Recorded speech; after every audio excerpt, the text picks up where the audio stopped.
Hey everyone, welcome to our YouTube channel study for you. Yes friends, आज का हमारा topic है लेखन। आज हम जानेंगे लेखन का अर्थ, लेखन की क्रियाविधि और साथ ही साथ ये भी देखेंगे कि लेखन शिक्षण विधियाँ कौन कौन सी हैं।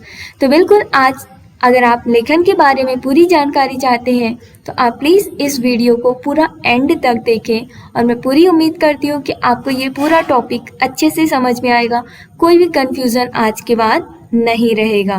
ठीक है, तो आज हम पढ़ेंगे meaning and methods of teaching writing. तो लेखन होता क्या है? लेखन एक ऐसी प्रक्रिया है जो हमारे भावों, हमारे विचारों को लिखित रूप में अभिव्यक्त करती है। ठीक है, जो लेखन होता है वो वाचन से कठिन माना जाता है क्योंकि लेखन में हमें वर्तनी का ध्यान देना पड़ता है, लिपि का ध्यान देना पड़ता है।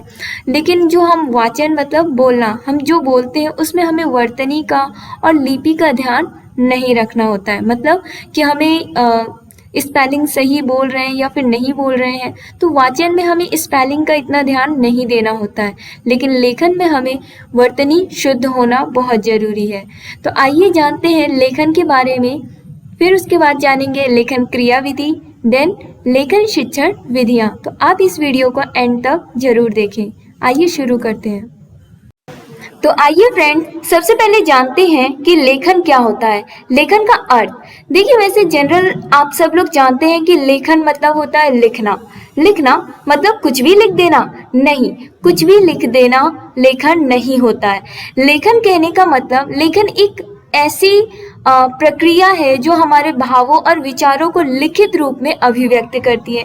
जैसे कि हम अपने भावों को पत्र के जरिए या फिर अपने विचारों को पुस्तकों के जरिए, इन सब के जरिए हम शेयर करते हैं। ओके, तो ये लेखन होता है जो लिखित रूप में हमारे भावों और विचारों को प्रकट करता है। लेखन कुछ भी लिख देना नहीं होता है। लेखन एक किसी भी वर्णमाला को, किसी भी शब्द को, वाक्य को सुव्यवस्थित तरीके से लिखना ही लेखन कहलाता है। ठीक है, लेखन में हमें बहुत कुछ ध्यान देना होता है, जैसे उसकी वर्तनी शुद्ध होनी चाहिए और उसके लिखने का तरीका अच्छा होना चाहिए और भी बहुत कुछ। तो आइए जानते हैं लेखन का अर्थ। लिखना भावों एवं विचारों की कलात्मक अभिव्यक्ति है। वह शब्दों को क्रम से लिपिबद्ध और सुव्यवस्थित करने की एक कला है। लिपिबद्ध मतलब जैसे कि हमारे जो अक्षर हैं, ठीक है, वर्णमाला है, क ख ग घ अंगा, ये जो शब्द हैं ये लिपिबद्ध तरीके से हम लिखते हैं, लिपि को यूज करते हैं। और इन्हें कैसे लिखते हैं? सुव्यवस्थित करके। मतलब पहले हम स्पर्श व्यंजन, देखिए अगर वर्णमाला में लिखते हैं तो हम क्या करते हैं? पहले स्वर लिखते हैं, फिर उसके बाद स्पर्श व्यंजन को यूज करते हैं, फिर अंतस्थ व्यंजन, फिर उस्म लिखते हैं, उस्म व्यंजन, उसके बाद संयुक्त अक्षर लिखते हैं। ठीक है, तो यहाँ पे हम क्या कर रहे हैं? वर्णमाला को सुव्यवस्थित तरीके से लिख रहे हैं। तो लिपिबद्ध और सुव्यवस्थित तरीके से लिखने की जो कला होती है वो लेखन द्वारा होती है। लेखन जो हमारे भावों एवं विचारों की यह कलात्मक अभिव्यक्ति जब लिखित रूप में होती है तब उसे हम लेखन अथवा लिखित रचना कहते हैं। ओके, अभिव्यक्ति की दृष्टि से लेखन तथा वाचन परस्पर पूरक होते हैं। वाचन से लेखन कठिन होता है। अब देखिए, वाचन मतलब बोलना, ठीक है, जो हम स्पीकिंग करते हैं, बोलते हैं। तो लिखना और बोलना ये दोनों एक दूसरे को पूरा करते हैं। अब हम बोल दें, लिखे ना, तब पर भी हमारे वाक्य पूरे नहीं होते हैं। तो लिखना और वाचन करना ये दोनों एक दूसरे को क्या करते हैं? कंप्लीट करते हैं। वाचन से लेखन कठिन होता है। अब वाचन से लेखन क्यों कठिन होता है? देखिए, बोलने को तो हम कुछ भी बोल देंगे, आसानी से बोल देंगे, लेकिन जैसे छोटा बच्चा है वो बोलने को तो बोल देगा, कुछ भी बोल देगा, लेकिन उसको अगर लिखने को बोलेंगे तो वो लिख नहीं पाएगा। इसकी वजह से यहाँ पे बोला गया कि वाचन जो है वो वाचन लेखन से सरल है। ओके, लेखन में वर्तनी का विशेष महत्व है, जबकि वाचन में ध्वनि का महत्व होता है।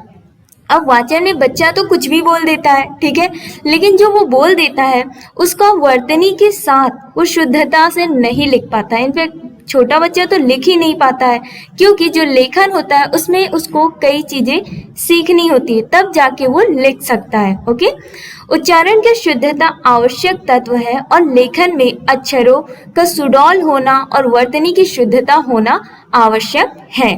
तो हमने देखा कि लेखन में हमें बहुत कुछ ध्यान देना होता है, जैसे कि हमें उसकी वर्तनी को ध्यान देना होता है कि स्पेलिंग सही होनी चाहिए, वर्तनी में शुद्धता होनी चाहिए, लिखने का तरीका सुडौल होना चाहिए, ये सारी चीजें हम ध्यान देते हैं। तो ये था लेखन का अर्थ। आइए आगे बढ़ते हैं। आइए अब जानते हैं कि लेखन की क्रियाविधि। लेखन की क्रियाविधि मतलब जो छोटे बच्चे होते हैं वो स्टार्टिंग में लिखना कैसे शुरू करते हैं, वो क्या लिखते हैं। ठीक है, जो बच्चे होते हैं अक्सर आप देखते होंगे छोटे छोटे बच्चे होते हैं, घर में रहते हैं, विद्यालय जाना प्रारंभ नहीं करते हैं, तभी वो अपने माता पिता को देखते हैं या अपने बड़े भाई बहन को देखते हैं, उनको देख के उनकी नकल करके वो उनकी बुक कॉपी या फिर पेन उठा लेते हैं कहीं से भी, ठीक है, और उनकी कॉपी में खिंचाना आरंभ कर देते हैं। तो कहने का मतलब जो बालक है, बच्चा है, वो विद्यालय जाने से पहले ही काफी कुछ पेन चलाना या लिखना सीख जाता है। तो लेखन की क्रियाविधि बच्चे विद्यालय जाने से पहले लिखने के बारे में सीखना प्रारंभ कर देते हैं। वे अपने आसपास के बड़ों की नकल करना प्रारंभ कर देते हैं। प्रारंभिक लेखन केवल अभिव्यक्त है, यह नए रूप में अभिव्यक्त करने का आनंद लेना मात्र है। कहने का मतलब कि जो बच्चा होता है वो स्टार्टिंग में जो लिखता है उस समय उसको कोई कोई स्ट्रिक्टनेस नहीं देता है कि भाई कोई श्रोता है, देख रहा है वास्तविक में वो सही लिख रहा है या फिर नहीं लिख रहा है, उसको सही लिखवाना है। नहीं, जो छोटा बच्चा होता है वो उस टाइम लिखना आरंभ करता है, तो वो एक आनंद लेना मात्र होता है। ये नहीं कि स्ट्रिक्टनेस दिखा रहे हैं कि उसको हम स्टार्टिंग से ही सही से अक्षर लिखवाना सिखा रहे हैं, नहीं, उसको धीरे धीरे स्टेप बाय स्टेप लिखना हम सिखाते हैं। ठीक है, यह प्रारंभिक लेखन निम्नलिखित अवस्थाओं से गुजरता है। पहले बच्चा क्या करता है, टेढ़ा मेढ़ा लिखता है, ठीक है, फिर उसके बाद वो चित्र बनाना शुरू कर देता है। चित्र मतलब थोड़ा गोल मटोल सा बनाएगा, कुछ अलग से बना देगा, ठीक है, आंखें बना देगा, मतलब धीरे धीरे वो चित्र बनाना सीखता है। फिर जैसे चित्र जैसे गोल मटोल बना दिया तो फिर उन्हीं से मिलते जुलते अक्षरों की आकृतियां भी बच्चा धीरे धीरे बनाना शुरू कर देता है। जैसे कि यहाँ पे आप पेंसिल में देख सकते हैं कि बच्चा पहले लाइन खींचता है, फिर कुछ अलग से शेप बनाना सीखता है, ठीक है, गोल मटोल सा, टेढ़ा मेढ़ा, जैसे भी है धीरे धीरे वो अक्षरें बनाना सीखने लगता है। फिर लिखने का दिखावा करना, जैसे अक्षरों का प्रयोग करना, जैसे आकृतियां या आड़ी तिरछी रेखाओं का यूज करके अक्षरों का प्रयोग किया जाता है। यहाँ पे आप साइड में पिक्चर्स देख सकते हैं, बच्चों को बोला जा रहा है write down your answer please. तो बच्चे जो भी है मन में अपने आप वो लिख रहे हैं, एक दूसरे को देख रहे हैं, मन है तो ठीक है, कुछ भी लाइन खींच देते हैं, ठीक है। तो इसी से वो क्या होता है कि धीरे धीरे वो सीखते हैं। पहले टेढ़ा मेढ़ा लिखते हैं, फिर चित्र बनाते हैं कुछ, उन्हीं चित्रों से मिलती जुलती अक्षरों की आकृतियां बनाना शुरू कर देते हैं। फिर धीरे धीरे लिखने का दिखावा करते हैं, मतलब अक्षरों का प्रयोग करना धीरे धीरे सीखने लगते हैं। ओके, अब यदि थोड़ी सी सावधानी पूर्वक यदि देखा जाए तो पता चलेगा कि बड़े बच्चों या वयस्कों की तुलना में जो छोटे बच्चे होते हैं वे अपने हाथों के संचालन में कम कुशल होते हैं। बच्चे के संचालन कम स्थिर और कम सही और कम तीव्र होते हैं, क्योंकि छोटा बच्चा है तो वो लिखना जस्ट शुरू किया होता है, उसे सही से पेन पेंसिल भी नहीं पकड़ना आता है, वो कैसे भी पकड़ के खिंचाना शुरू करता है। तो जो बड़े बच्चे होते हैं उनसे छोटे बच्चे धीरे काम करते हैं, उनका जो हाथ होता है वो धीरे धीरे चलता है। ओके, छोटे बच्चे को कई अनुभवों से गुजरना पड़ता है जो उसकी अंगुलियों का बढ़िया संचालन, आंख हाथ का समन्वय तथा अन्य दक्षताओं को बढ़ाता है। अब जो छोटा बच्चा होता है उससे कुछ भी नहीं आता है कि पेन कैसे पकड़ना है, पेंसिल कैसे पकड़ना है, कैसे बैठना है, ठीक है, शब्द कैसे लिखना है, वो जस्ट अभी तो आरंभ किया है, ठीक है। तो उसको समय लगता है, उसको काफी अनुभव एक्सपीरियंस लेना पड़ता है। पहले वो टेढ़ी मेढ़ी लाइन खींचता है, फिर चित्र बनाता है, फिर धीरे धीरे अक्षर मिलाता है, मतलब इन सब चीजों को करने में उन्हें समय लगता है। और यही सब करते करते धीरे धीरे बच्चे को अनुभव मिलता रहता है। ओके, तो उनकी अंगुलियां जो होती हैं वो धीरे धीरे बैठने लगती हैं, हाथ और आंख का कोऑर्डिनेशन होने लगता है, और भी धीरे धीरे जो उनके अंदर एबिलिटीज होती हैं वो इंक्रीज होने लगती हैं। ठीक है, बाद में लेखन कौशल के विकास के आधार का निर्माण करते हैं। यह हस्तलेख पूर्व अवस्था महत्वपूर्ण है। जो बच्चा स्टार्टिंग में लिखता है, ठीक है, खिंचाता है, टेढ़ा मेढ़ा लिखता है, गोल मटोल लिखता है, तिरछा चित्र बनाता है, कुछ भी लिखता है, ये जो पूर्व अवस्था है लिखने की, ये बहुत ही महत्वपूर्ण होती है, क्योंकि जो बच्चे होते हैं वो कुछ कौशल विकसित करते हैं जो बाद में लेखन कौशल के विकास में सहायता करते हैं। इनमें से बहुतों का पुनर्बलन प्राथमिक अवस्था में क्रियाकलापों के माध्यम से किया जाना आवश्यक है। ठीक है, तो आइए फ्रेंड्स, अब जानते हैं लेखन शिक्षण विधियों के बारे में। कौन कौन सी लेखन शिक्षण विधियां हैं? तो लेखन शिक्षण विधियां निम्नलिखित हैं। पहला है रूपरेखा अनुकरण विधि। बिल्कुल, रूपरेखा अनुकरण विधि। अनुकरण मतलब होता है कॉपी करना, ठीक है, मतलब एक दूसरे को देख के या किसी का लिखा हुआ देख के लिखना, ओके, उसी को अनुकरण कहते हैं। अब रूपरेखा अनुकरण विधि, रूपरेखा मतलब जैसा है हूबहू उसी का कॉपी करना। इस विधि में शिक्षक स्लेट, कॉपी या श्याम पट पर चौक या पेंसिल से वो वर्ण लिख देते हैं। जैसे कि हम देखते हैं छोटे बच्चों को ऊपर ऐसे डॉट डॉट करके थोड़ा वर्ण लिख देते हैं और बच्चे को बोलते हैं कि वो उसी के ऊपर चढ़ाए। ठीक है, छात्र उन लिखे वर्णों या निशानों पर पेंसिल या चौक से उसी के ऊपर फेरता है जैसा वो लिखा है। जैसे क लिखा है तो पहले शिक्षक क्या करते हैं, उसके स्लेट में क लिख देते हैं बड़ा सा, ओके, फिर बच्चे को बोलते हैं कि वो उसी के ऊपर उस पेंसिल से या चौक से वो उसी अक्षर के ऊपर बार बार शब्द को फेरे, ठीक है, जिससे शब्द या वाक्य उभर कर आ जाते हैं। इस प्रकार बालक वर्णों को लिखना सीख जाता है। ओके, जैसे कि आप पिक्चर्स में देख सकते हैं, आप यहाँ पे क्या हो रहा है कि बालक को शब्द लिख के दे दिया जाता है और बालक उसी में क्या करता है, चढ़ाता है। तो नेक्स्ट है अनुकरण विधि। बिल्कुल, इससे पहले हमने देखा कि था कि रूपरेखा अनुकरण विधि। रूपरेखा मतलब हूबहू जैसे शिक्षक ने लिखा है बिल्कुल छात्र को उसी तरह लिखना है। शिक्षक उसके स्लेट में जो शब्द लिख देता है बालक को वही शब्द के ऊपर बार बार फेरना होता है अपने चौक से या पेंसिल से। लेकिन जो दूसरा पॉइंट है अनुकरण विधि, इस विधि में क्या होता है, जो शिक्षक होता है वो श्यामपट्ट में शब्द को लिख देंगे। जैसे कि आप यहाँ बोर्ड में देख सकते हैं टीचर ने ABC ऐसे लिख दिया है, ठीक है, और बालक उसी को देख के लिखेगा। मतलब जो शिक्षक ने लिखा है सेम वैसे ही अक्षर तो नहीं बनाएगा। यहाँ पे देखिए पहले वाले में क्या था, जो शिक्षक था उन्होंने बालक के स्लेट में ही लिख दिया था शब्द को और बालक उसी शब्द के ऊपर बार बार अपने पेंसिल से फेर रहा था। लेकिन जो सेकंड है अनुकरण विधि, इसमें क्या करता है, जो शिक्षक है वो बोर्ड में लिख देता है और बालक बोर्ड से देख के अपनी कॉपी में लिखता है। ठीक है, मुझे उम्मीद है कि आपको ये दोनों में कंफ्यूजन नहीं होगा, अच्छे से समझ में आया होगा। शिक्षक श्यामपट्ट या कॉपी पर कुछ शब्द या वर्ण लिख देता है, बालक लिखे गए वर्णों या शब्दों का अनुकरण करके लिखता है। अनुकरण मैंने बताया आपको कि मतलब कॉपी करके लिखता है, जैसा लिखा है जो शब्द लिखा है उसी को वो देख के लिखता है। ठीक है, अगला देखते हैं। अगला पॉइंट है मॉन्टेसरी विधि। मॉन्टेसरी विधि, अब देखिए इस विधि में क्या होता है, ये विधि बहुत ही अच्छी विधि होती है बच्चों को पढ़ाने या उन्हें सिखाने के लिए। इस विधि में क्या किया जाता है, बच्चे को लिखवाने से बेटर, मतलब उन्हें बुक कॉपी से लिखवाया नहीं जाता है, डायरेक्ट रटवाया नहीं जाता है कि आप इसे लिखिए बार बार इसे फेरिए, बल्कि उसके बदले यहाँ पे मॉन्टेसरी विधि में क्या किया जाता है, कोई भी शेप काट लिया जाता है जो उनके अक्षर से रिलेटेड हो। ठीक है, उनके पढ़ने से, जैसे नीचे आप इमेज में देख सकते हैं, जो फर्स्ट इमेज है यहाँ पे दो बॉक्स है, एक ब्लू कलर का है एक रेड कलर का है। ठीक है, इसमें कुछ अल्फाबेट्स रखे गए हैं और अलग अलग कटे हुए अल्फाबेट्स हैं। अब ये जो व्हाइट कलर का टी शर्ट पहना है जो बच्चा है वो क्या कर रहा है, इन बॉक्स से अल्फाबेट्स को उठा उठा के वो शब्द बनाने की कोशिश कर रहा है। ठीक है, वो क्या कर रहा है, जैसे M उसने उठाया तो वो क्या कर रहा है, M को उसका बार बार हाथ उसमें फेर रहा है। ठीक है, कि M कैसा होता है, पहले वो उससे क्या हो रहा है, उन वर्ड से, उन शब्द से फ्रेंडली हो रहा है कि शब्द होता कैसे है।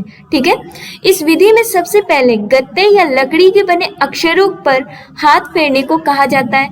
जब उनकी उंगलियां सध जाती है तब स्वतंत्र रूप से वर्ण लिखने को कहा जाता है। जब बच्चे को अच्छे से समझ में आ जाता है कि उन्हें एक्सपीरियंस हो जाता है कि हाँ ये शब्द ऐसा है, वो बार बार हाथ उसमें फेरते रहते हैं, तो हाथ फेरने से उन्हें समझ में आ जाता है कि ये शब्द कैसा है। उसके बाद उन्हें स्वतंत्र रूप से लिखने को बोला जाता है। तब उन्हें कटे अक्षरों के बीच पेंसिल चलाकर अक्षर लिखना सिखाया जाता है।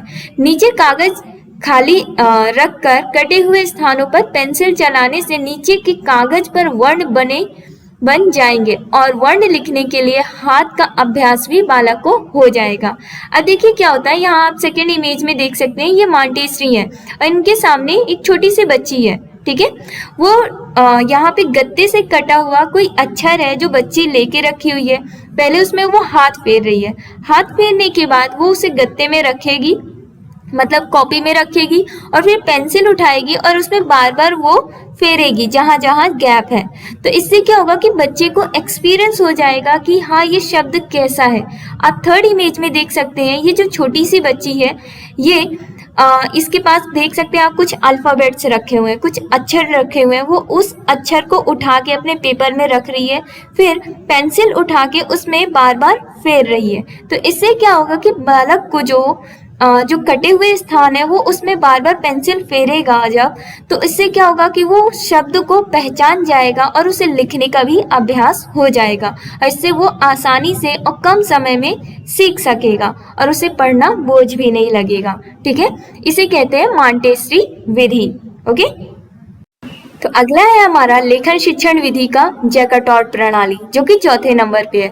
अब इस प्रणाली में क्या करते हैं, जो छात्र होते हैं, बालक होते हैं, वो शब्द लिखते हैं, पूरे पूरे अब वाक्य लिखते हैं। अभी तक वो क्या कर रहे थे, एक एक अक्षर लिखना सीख रहे थे।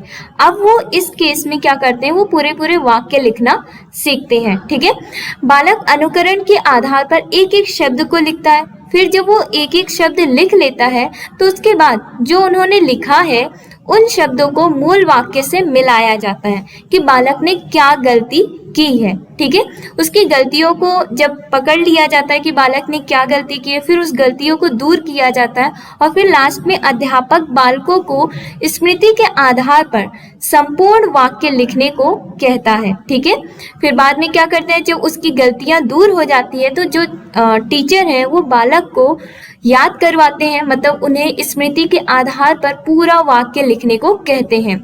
छोटे बालकों के लिए ये जो जैकार्ड प्रणाली है ये जटिल और कठिन मानी जाती है। ओके, तो हमारा पांचवा लेखन शिक्षण विधि है पेस्टोलॉजी की रचनात्मक प्रणाली।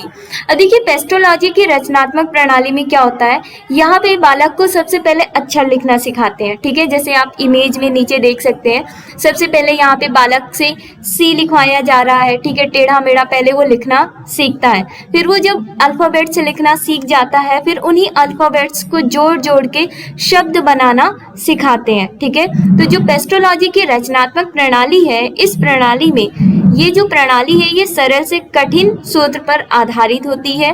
इस प्रणाली में सबसे पहले अक्षर लिखना सिखाया जाता है। सबसे पहले अक्षरों की आकृतियों को भिन्न भिन्न टुकड़ों में तोड़ लिया जाता है।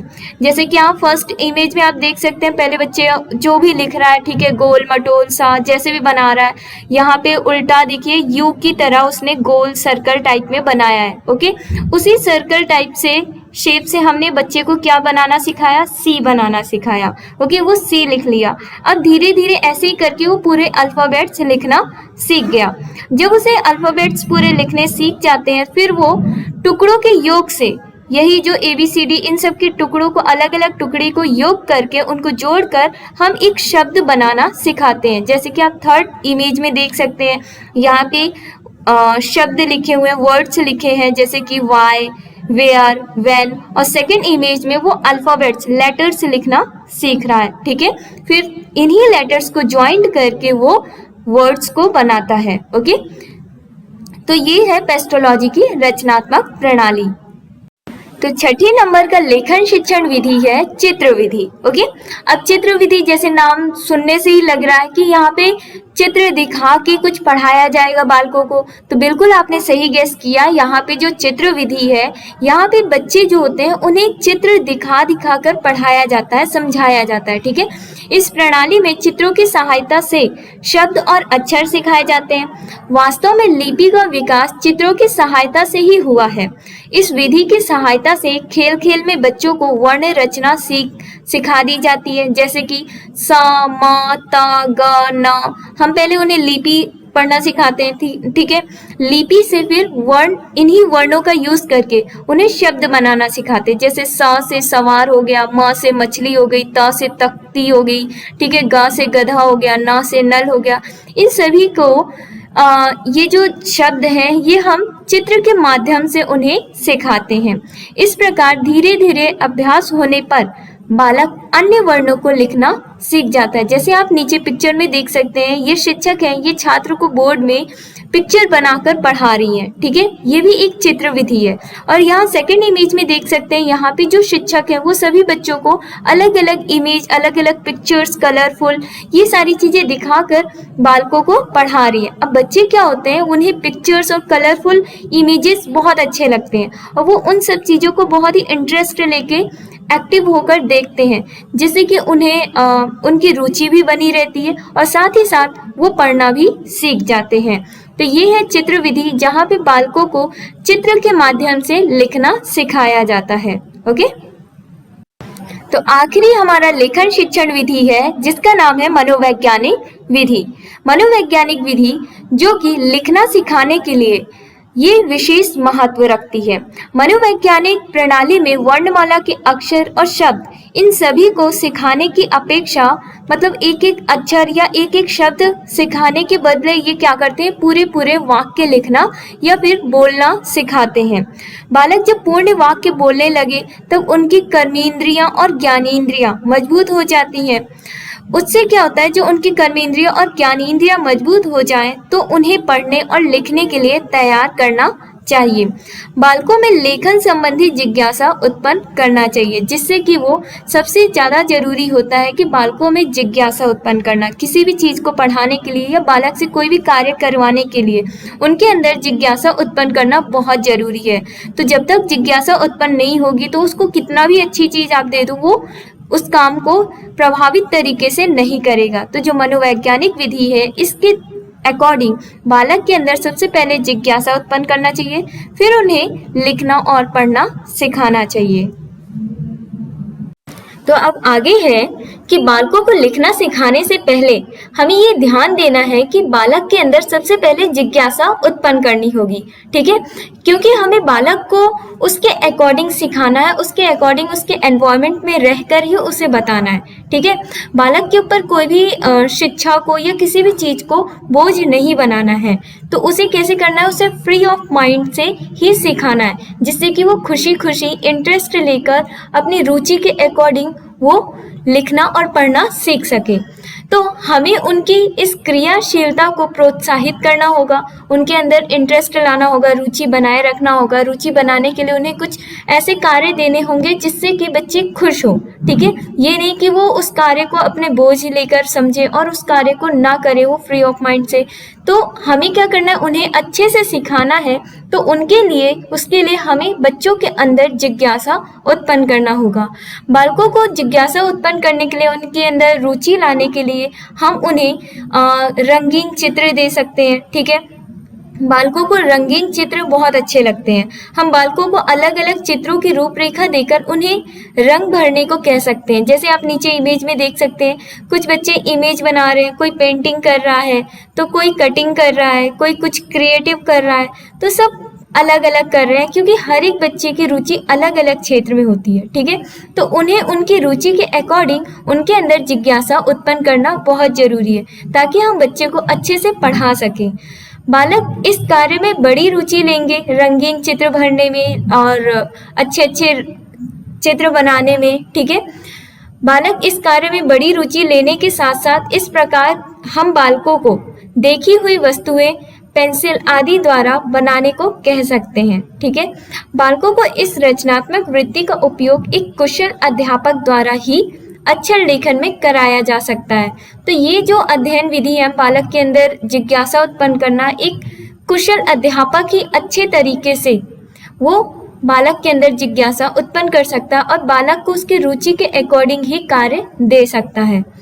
बालक को हमें ऐसे पढ़ाना है कि वो उस चीज को अपने पर्यावरण में रहकर सीख सके, ठीक है, अर्जित कर सके, ना कि उस शिक्षा को, उस अधिगम को वो बोझ समझे।